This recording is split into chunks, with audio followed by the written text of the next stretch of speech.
नमस्कार। स्वागत है आपका इंडिया न्यूज़ 28 में। ये बात करते हैं तमिलनाडु की कुछ खास खबरों की। तमिलनाडु के तिरुप्पुर में 24 घंटे शराब की बिक्री, शराब प्रेमी सकते में। बार मालिकों की लूट, विनायकर चतुर्थी पर बिक्री बढ़ी, तस्माक कर्मचारियों की बड़ी संख्या। तिरुप्पुर के पेरुमनलूर रोड पर शांति थिएटर के पास सरकारी शराब की दुकान पर 24 घंटे अवैध रूप से दोगुनी कीमत पर शराब बेची जा रही है। गणेश चतुर्थी की सुबह से ही शराब प्रेमी इकट्ठा हो गए। शराब मालिक नियमों का उल्लंघन करते हुए ऊंची कीमतों पर शराब बेच रहे हैं। तस्माक बार मालिक अतिरिक्त मुनाफा कमाने के लिए पैसे का लालची है।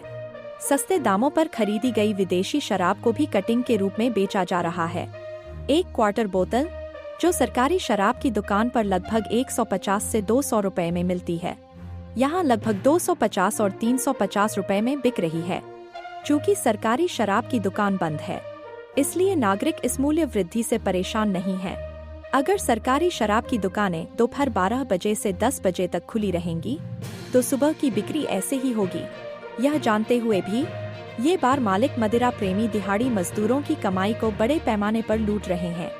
शिकायत करने वाले नागरिकों के अलावा कुछ नागरिकों की राय अलग है। ये बार मालिक सामान खरीदने के लिए मुफ्त पानी, गिलास और गिलास देते हैं। चूँकि शराब कट्स में परोसी जाती है, इसलिए इसे थोक में खरीदने की जरूरत नहीं है। वे कहते हैं कि घंटे में एक बार कट खरीदकर पीना ही काफी है। लेकिन मदिरा प्रेमियों को यह नहीं पता कि उस कट में क्या मिलावट है। अगर कोई सरकारी शराब की दुकान खुलने के समय के बाद शराब बेचती है, तो सरकारी शराब की दुकान के सेल्समैन और सुपरवाइजर को जिला मजिस्ट्रेट को सूचित करना चाहिए। अगर वे सूचित नहीं करते हैं, तो तस्माक प्रशासन को यह कहते हुए कार्रवाई करनी चाहिए कि सरकारी कर्मचारी भी दोषी हैं। सामाजिक कार्यकर्ताओं ने सवाल उठाया, अगर कार्रवाई भी हुई तो कुछ दिनों बाद उगने वाली टहनी की तरह ये लोग कालाबाजारी में फिर से शराब की दुकान खोल देंगे। इसका कोई अंत नहीं है। यह कई परिवारों की कहानी है जो बीच सड़क पर खड़े हैं, क्योंकि परिवार का मुखिया शराब की दुकान में अपनी मेहनत की कमाई गवा देता है और जल्द ही बीमार होकर मर जाता है। लेकिन हाल ही में 15 से 30 साल की उम्र के युवाओं को सुबह सुबह शराब की दुकान पर देखा जा सकता है, और यह शराब के शौकीन युवाओं के भविष्य पर सवाल उठाता है। अत्यधिक शराब के नशे में बिना कपड़ों के बेहोश पड़े शराबियों की दुर्दशा आसपास के इलाके में खूब देखी जा सकती है। अगर तिरुप्पुर के बीचों बीच यह हाल है, तो दूसरे इलाकों में कैसे माहौल होगा? स्टेट क्राइम रिपोर्टर सुब्रमणी की रिपोर्ट।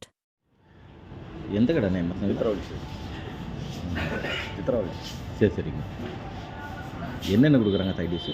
காலையில் பணியாரமாக சூடாக வச்சுருந்தாங்க, இதெல்லாம் சாப்பிடக்கூடாது. அது பெருசாக வச்சு அழகாக இருக்குது பார்க்குறதுக்கு. அது பணியாரம், ஒரு இட்லி சாப்பிட்டோம். இதே ரேட்டா? பிரச்சனை ரேட் சரக்கு ரேட்டில் காலையில் எத்தனை மணிக்கு போனால் கிடைக்கும்? இது இதே டைம் இதே டைம் தான். இதே டைம் காலையில் தான் 6 மணிக்கு போனீங்களா? இல்லை, நேற்று இதே 7 மணிக்கு தான். அப்போவே பணியாரம் சூடாக இருந்ததா? நல்லா இருக்குது சாப்பிட்றது. எம்எஸ்என்ல இங்கே அங்கும் மீன் இருக்குல்ல? ஆமாம். சித்திரவன்சி அவங்களுக்கு இல்லை, சித்ரா வைன்ஸ் பேர் இல்லையே. கவர்மெண்ட் கடை தான். முதல்ல பேர் சித்ரா. ஓ அப்படிங்க. பிரைவேட் கடை இருந்துச்சுல்ல, இதுக்கு பேர் உழைப்பாளி. பேர் முதல்ல வச்சது.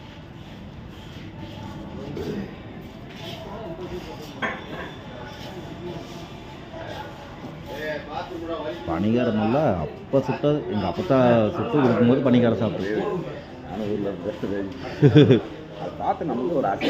சாப்பிட இங்கேயும் செய்வாங்க, இந்த இது சாப்பாடு செஞ்சு வைப்பாங்க. ஆனால் நான் சாப்பிட்டது அதை பார்த்து அழகாக இருந்துச்சு. பணியாரத்தை பார்த்தேன். காப்பர் இருக்குது, எஸ்என்ஜி இருக்குது, டிசி இருக்குது. டிசி அதெல்லாம் எவ்வளவு? 260. 240 பிளாக் பேர்ல் இருக்குது. இது எடுத்துடலாமே. கிங்ஃபிஷ் எவ்வளவு? 340.